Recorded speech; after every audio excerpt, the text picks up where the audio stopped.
Hello there, very good evening and welcome to the news tonight. Your one stop for the day's top stories. I'm Tracy Shilchi and here are the headlines. While the Congress raises a row over dates of the winter session, the Vice President weighs in on the issue, says it doesn't matter how long a session is, but how many days it functions.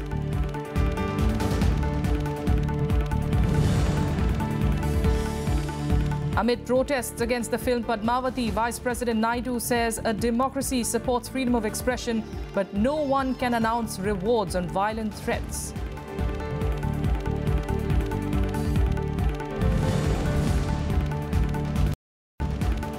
President Ramnath Kovind inaugurates a two-day conference on National Law Day, raises concern over low representation of SCs, STs, OBCs and women in the judiciary.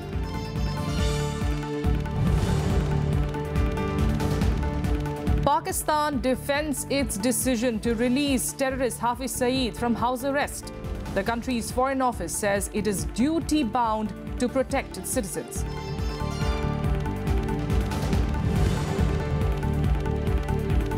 And the death toll in the Egypt mosque blast crosses 300. While no group has taken responsibility yet, Egypt launches airstrikes on militants connected to the attack.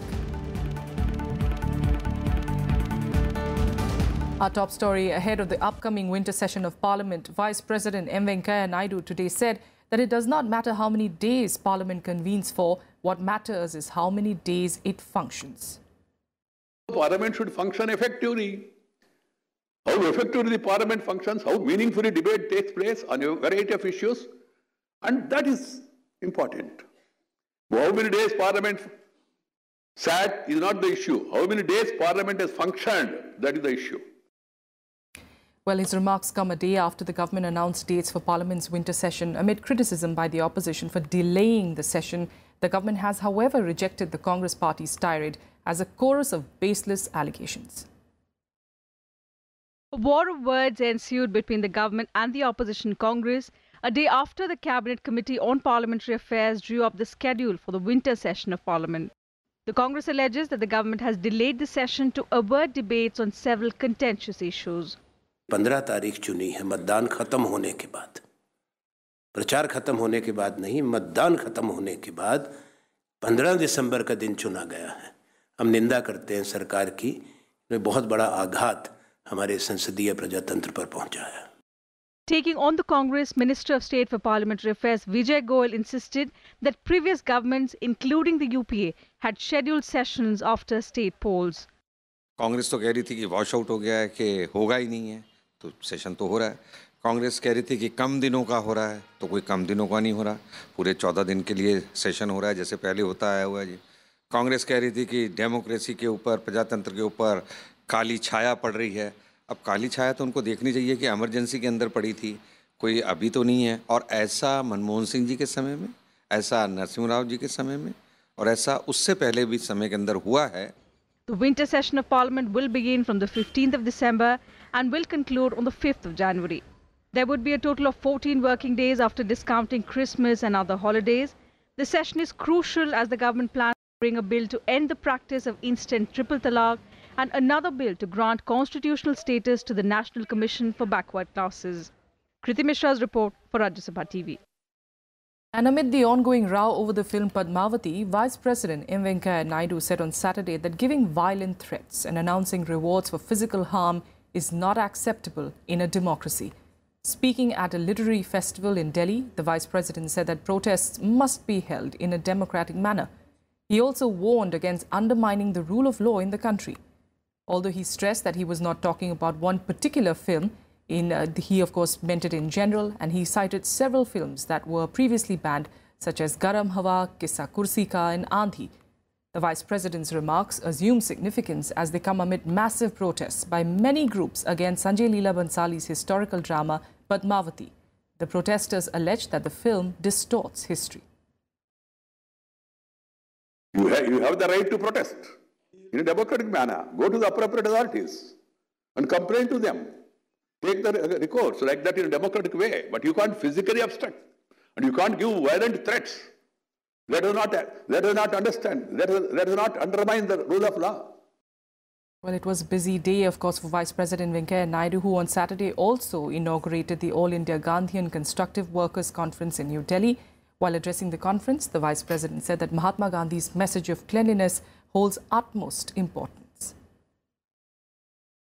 Vice President M. Venkaiah Naidu harped on the importance of groups like the Harijan Sevak Sangh, which help stop the malpractice of caste divide in India.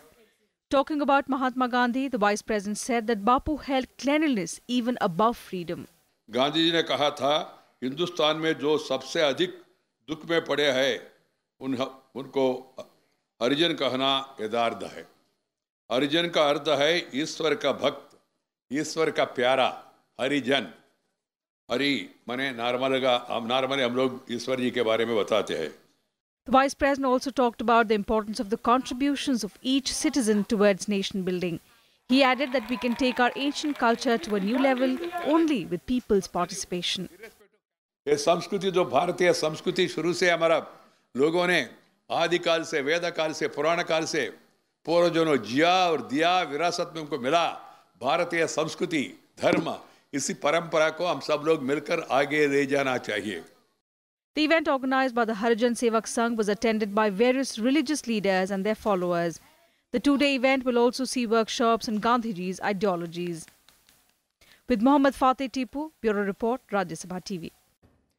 President Ramnath Kovind has expressed concern over the low representation of women, OBCs and SC/STs in the higher judiciary.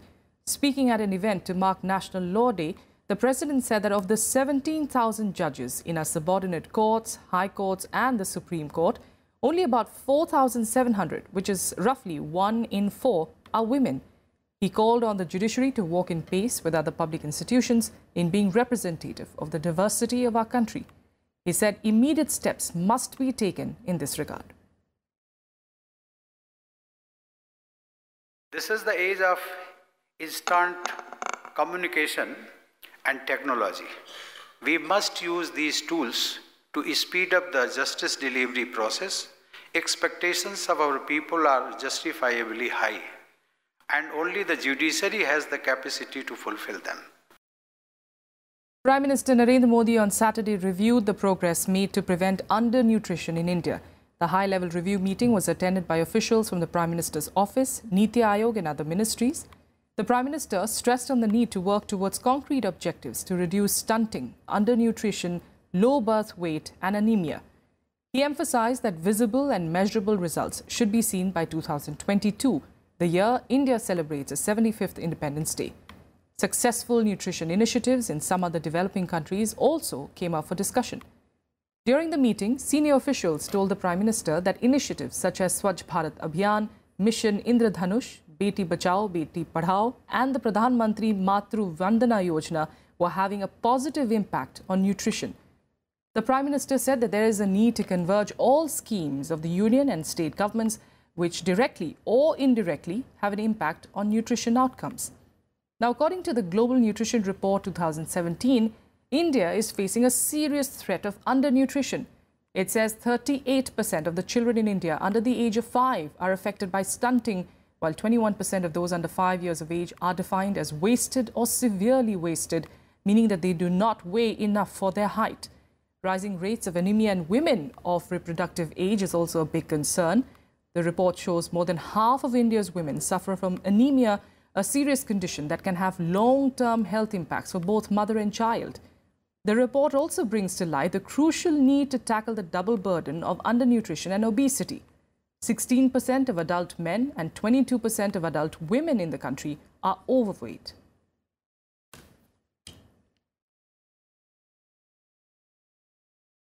Home Minister Rajnath Singh chaired the 12th Standing Committee meeting of the Interstate Council in the National Capital on Saturday to discuss the recommendations of the Panchi Commission on Centre-State relations. The Chief Ministers of Chhattisgarh, Odisha and Rajasthan also attended the meeting. The centre had on the 27th of April 2007 constituted the Panchi Commission under the chairmanship of former Chief Justice Madan Mohan Panchi to look into the new issues of centre-state relations, keeping in view the changes that have taken place in polity and economy.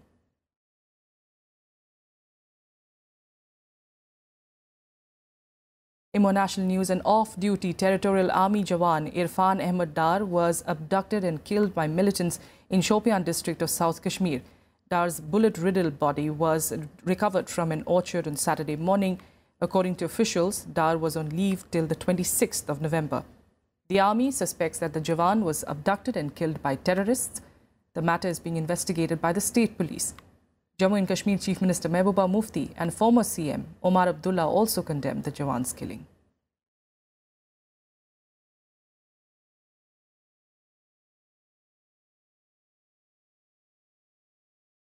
With a quick break here, up next we'll get you the top international story and also sports news. Stay with us.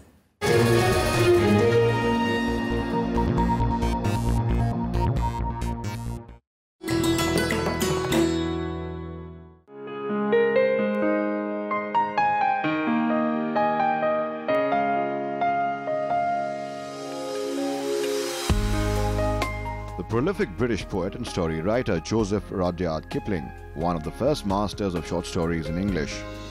In 1894 appeared his Jungle Book, which became a children's classic all over the world. Kim, the story of Kimball O'Hara and his adventures in the Himalayas, is perhaps his most felicitous work published. Set in and concerned with India he had come to know and love so well. In 1907, Kipling became the first English-language writer to receive the Nobel Prize for Literature.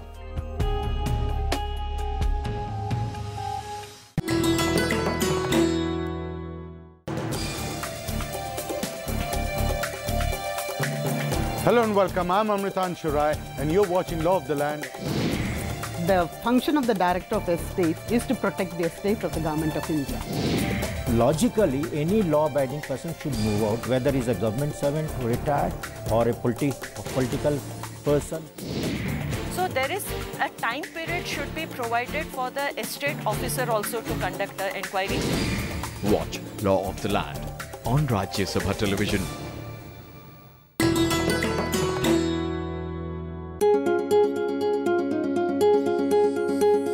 ऐतिहासिक शहर हैदराबाद और हैदराबाद में मौजूद मशहूर चार मीनार। सदियों से हैदराबाद की पहचान रही चार मीनार को 1591 में मोहम्मद कुली कुतुब शाह ने बनवाया था। इस इमारत में 4 विशाल मीनारें हैं। ये मीनारें एक मेहराब से जुड़ी हुई हैं। ये मेहराबें मीनार को सहारा भी देती हैं।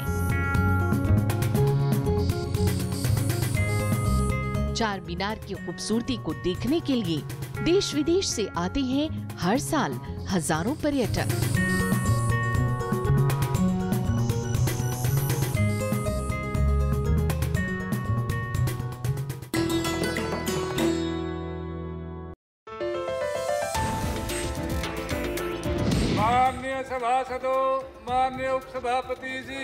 The collection of statistics amendment bill 2017. Statistics चुनौतियां जानने के लिए जरूरी है, चुनौतियां समझने के लिए जरूरी है, नीति बनाने के लिए जरूरी है और वह कार्यान्वित करने के लिए भी बहुत जरूरी है।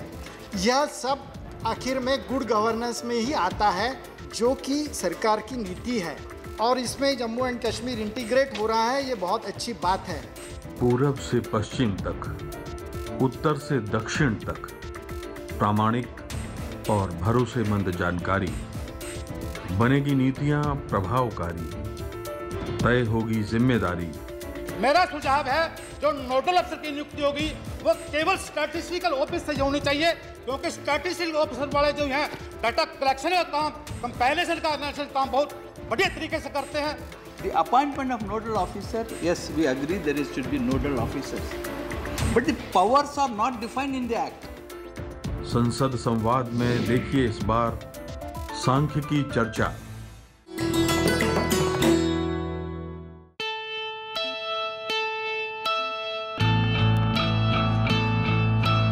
लद्दाख का चुंबकीय पहाड़, लेह से करीब 30 किलोमीटर दूर, लोहे से बनी हर चीज को अपनी ओर खींचता है ये पहाड़। फिर चाहे वो हवाई जहाज हो या फिर कार। काफी ऊंचाई तक है पहाड़ की चुंबक का असर, इसीलिए दूर ही उड़ान भरते हैं जहाज। पूरी दुनिया में मशहूर है ये कहानी। इस अजब मैग्नेटिक क्षेत्र को महसूस करने हर साल यहाँ आते हैं हजारों सैलानी।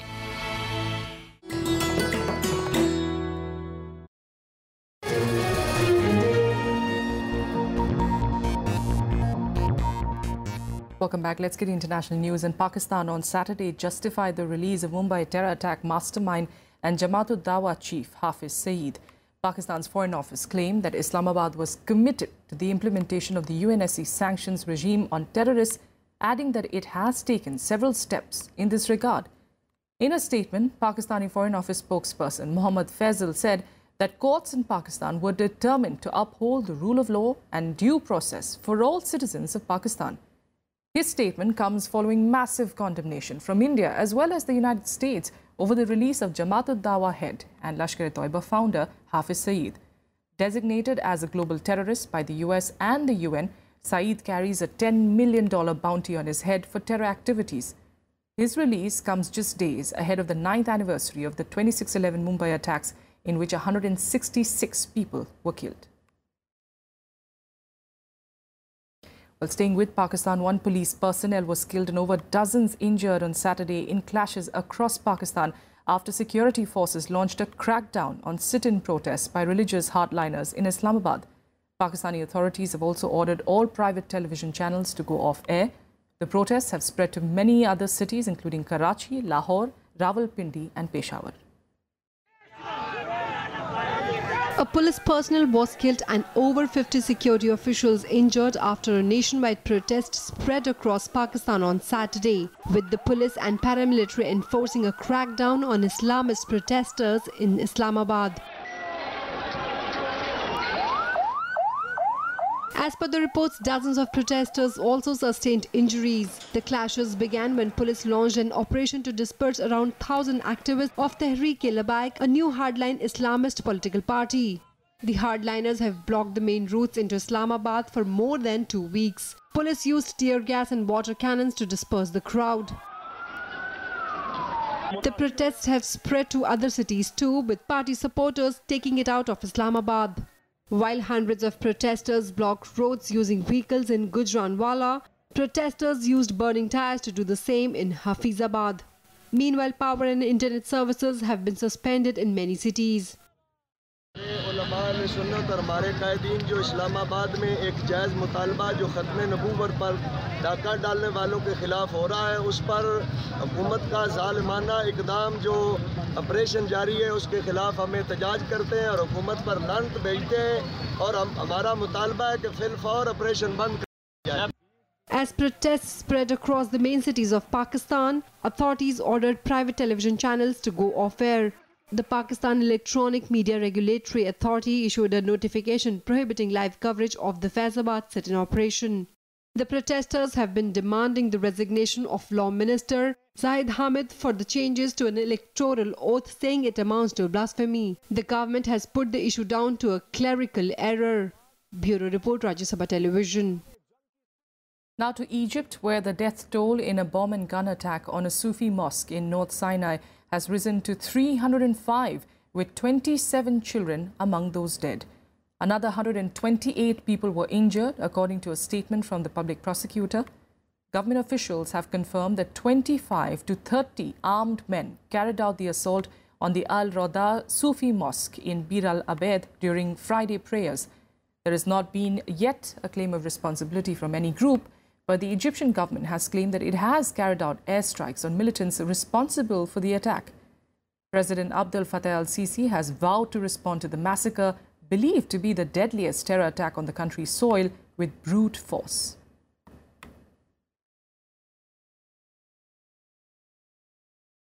And here's a look at what else made news across the world today in Global Buzz. Argentinian President Mauricio Macri ordered a serious investigation into the circumstances of the missing submarine ARA San Juan, which vanished on the 15th of November in the South Atlantic with 44 crew members on board. The president made the remarks at the Argentine Navy headquarters in Buenos Aires. He promised to continue the search with the vast amount of international support Argentina has received, adding that better results are anticipated in the next couple of days.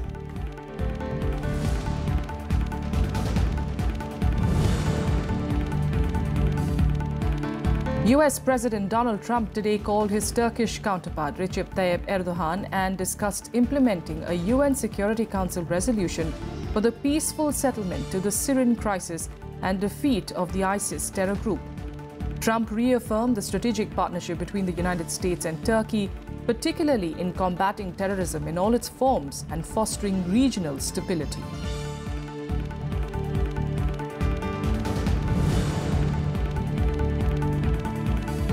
Ireland's minority government looks set to collapse within days after the party propping it up submitted a motion of no confidence in the Deputy Prime Minister weeks before a summit on Britain's plans to leave the European Union. Prime Minister Leo Varadkar said that if the motion was not withdrawn by Tuesday, he would be forced to hold an election before Christmas. As per EU officials, it would complicate a key EU summit on the 14th and 15th of December on Brexit. All right, let's change tracks and get you sports news. And in cricket, India were 312 for 2 at stumps on the second day of the second test in Nagpur. Centuries from Murali Vijay and Cheteshwar Pujara helped India take a 107-run lead over Sri Lanka. The batsman put on a 209-run partnership for the second wicket. Vijay scored his 10th century in Test cricket, while Pujara scored his 14th ton, which was his 4th against Sri Lanka. Vijay got out on 128 by spinner Rangana Herath, but Pujara was still at the crease on 121 runs, with skipper Virat Kohli on 54 not out. He's lost complete control. You've got to feel for the off-spinner. Ace Indian shuttler PV Sindhu entered the finals of the Hong Kong Open Super Series badminton tournament. Sindhu defeated Thailand's Ratchanok Inthorn 21-17, 21-17 in the semi-finals. She maintained a decent lead throughout the opening game and clinched the first set by 4 points. In the second game, Ratchanok started well to put Sindhu under pressure, but Sindhu kept her composure and quickly turned the second set and clinched the game 21-17. She will now face Taiwan's Tai Tzu Ying in the finals. 21-17, 21-17. And here are some more updates from the world of sports in SportsBeat. Ritu Phogat won the silver medal in the Under-23 Senior World Wrestling Championship in Poland. She lost her gold medal bout in the women's 48-kilogram category against her Turkish opponent Evin Demirhan. Ritu had won the national championship in Indore this month. She also won a bronze medal at the Asian Championships in May this year.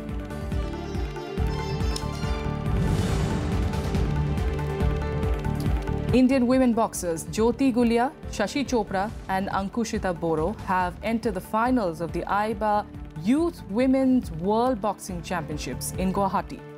Jyoti defeated Kazakhstan's Kansaya Abdraimova in the 51-kilogram category and will face Russia's Ekaterina Molchanova in the final, while Shashi defeated Mongolia's Namun Monkor in the 57-kilogram category to face Vietnam's Do Hong Ngoc. Ankushita Boro beat Thailand's Thach Nok Sangsri in the 64-kilogram category. Qatar's high jumper Mutaz Essa Barshim and Belgium's heptathlete Nafissatou Thiam were named Male and Female World Athletes of the Year by the International Association of Athletics Federation in Monaco.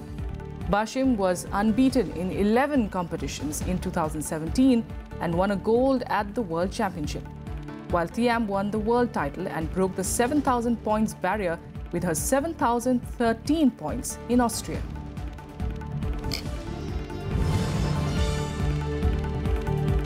Joe Wilfried Tsonga beat Steve Darcis 6-3, 6-2, 6-1 to bring France level at 1-1 with Belgium in the Davis Cup final.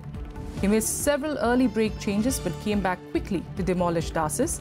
Earlier, David Goffin gave Belgium a 1-0 lead by defeating Lucas Pouille 7-5, 6-3, 6-1.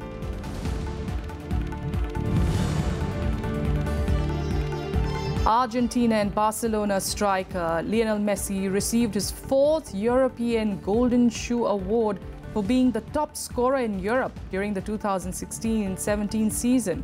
While accepting the award, Messi claimed that he never considered himself a striker at the beginning of his career. He scored 37 league goals last season and received the award from teammate Luis Suarez, who won it last year with 40 strikes. The striker also received a Golden Heart as a recognition for his charity work. That's it on the news tonight. Thank you so much for joining us.